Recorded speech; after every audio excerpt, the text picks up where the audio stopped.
How will they handle the atmosphere on Sunday, St James's Park? Because I think the call has gone out for Newcastle United fans to really be up for this game, because this is a massive game. If Newcastle United win it, they'll go on to 59 points, a game in hand, still on Spurs. I mean, that is a massive gap in terms of the race for the top four.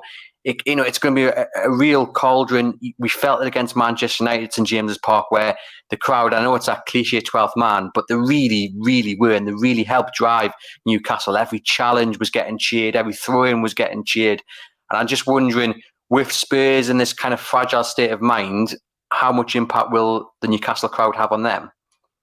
A lot, to be honest. It used to be something that the Spurs, again, I hate to keep harking back to Pochettino because it feels like what the fans are doing each week, but Spurs got to a stage where they were very good at dealing with the noise of opposition fans. They were very good at it. You often find some of their best results would come away. I mean, obviously, most famously, Ajax in the Champions League semi-final. It just didn't matter.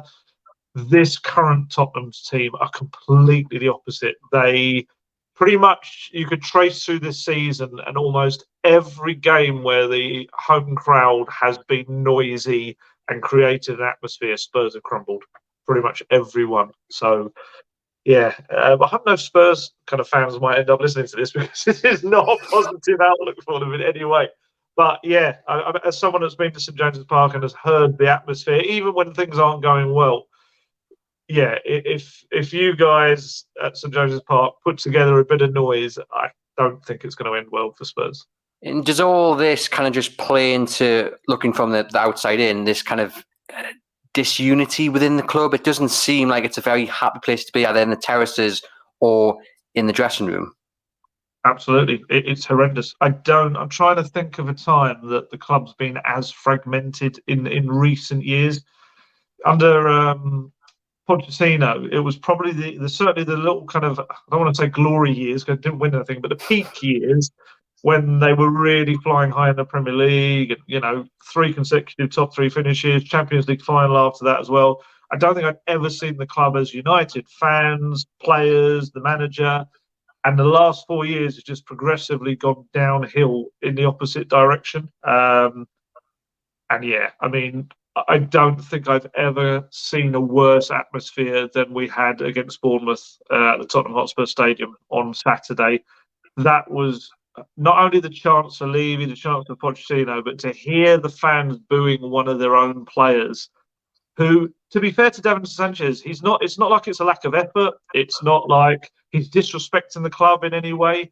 He just, unfortunately, is a defender who has a mistake a game in him. And on this occasion, he came in lacking in sharpness and rhythm, and he messed up a bit for the second Bournemouth goal. But then to see the fans booing every touch afterwards, and then eventually just was taken off, it was horrible. And you had fans turning on each other. You had fans really ashamed of that behaviour from other fans. You had other fans condoning it. It's a club now just without any real direction. And unfortunately, that has to fall on the chairman because he's the man that's supposed to steer the ship. And right now, it just feels like they're floating aimlessly towards like the rocks, really. For our listeners, that might sound a little bit similar to when Newcastle faced Hull in the days after Kevin Keegan's resignation back more than 10 years ago now. It was a day at St James's Park where you did have fans turning on each other. The atmosphere was dreadful. So again, I'm very happy Newcastle aren't in a similar position. The reaction to Sanchez and the atmosphere during that Bournemouth game, had that been building, or did that come out of the, I guess the way that they played on was it Saturday or Sunday, last weekend? Saturday. Yeah. Saturday. It's definitely, the frustration has been building. The Daniel Levy, we want Levy out chants have been building with each away game and home game. You'll hear them at St James's Park again on Sunday. The calls from Richo Pochettino have definitely been rising in recent weeks because obviously there's a nostalgic element now. Everyone remembers that as being the good times, apart from the last year or so. But when it comes to Sanchez, he's one of those players that, there's definitely a section of the fan base that is concerned and worried when he comes on because of that one mistake he'll make. He doesn't exactly inspire confidence. But to be fair to him, he hasn't had a run of games for a long, long time. So he always looks very out of sharpness and lacking rhythm. Yeah, I think this was a bit of everything rolled into one, and unfortunately, they took it out on Sanchez. And the irony is, because Clement Longley got injured and he had to come on for him, there's a very real chance Davinson Sanchez could have to play on Sunday.